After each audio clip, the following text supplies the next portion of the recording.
Center na Manipur Kainaba Sillaklabadi Tumminna Leiroi Subsana Mayuk Nagani Haina Lamlai Assembly Constituency MLA Kongban Tabam Ibomcha Fongdokhrei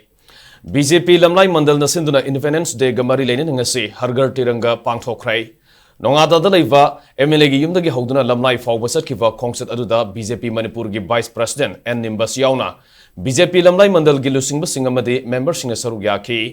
Thoromga mari lenena MLA Kongban Tabam Ibomcha makha taraduna Center na hojik Manipur da tangdu leitaba purakna bakkan honari haibisidi mayak senglaba wafamni tangdu leita da fiba masi atuba matamda laksin ba yaba oidabana miyam hena awaba thengnabani fiba masidadi lengak sembadagi tangdu leita ba hana purakpana maru oi aduba hojik irang asi loidribana lengak sembada mapung faba oiroi maramaduna majority number leirabasu hojik lengak semna thabak hongnadribani Hojik Center da leiriba lengakna Manipur gidamak afaba kya tauri Manipur miyamna apamba ILP chana halaklei border fencing su angamba thakta honari reserve forest kanaba mitop khandoknaba honari ba punamak center na sogatuna lakli center na aikhoi gidamak afaba torokpana aikhoi ni yetpana targana pendaba phongdokpa yaba wafum karisu leite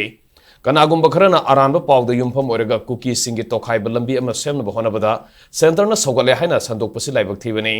lona yadaba thabak amada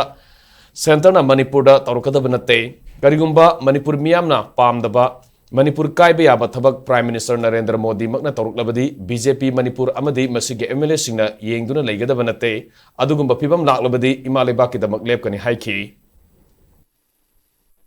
India government na ujiksi Manipur da leiba violence solution porongna bidemukta seriously tawba yaba thabak punamuk laukhali koi ima isa kainaba yaroidaba Manipur da hanagi punna leirakpa hojiksu leiminadaba yaroidaba mayam ama yauriyaba senaba adu yam complicated loiba aduna madugumba mayam leibiduna matam khara laubageni wani everything will be brought under law German loan khade amma khangde law na yaba khai adum leini law na yadam khai amta leiroi Manipur ki BJP ki party aduga khoi MLA leiri singse akhoi India gi damaktani first ko aduga ani subada akhoi gi state sigi damuktane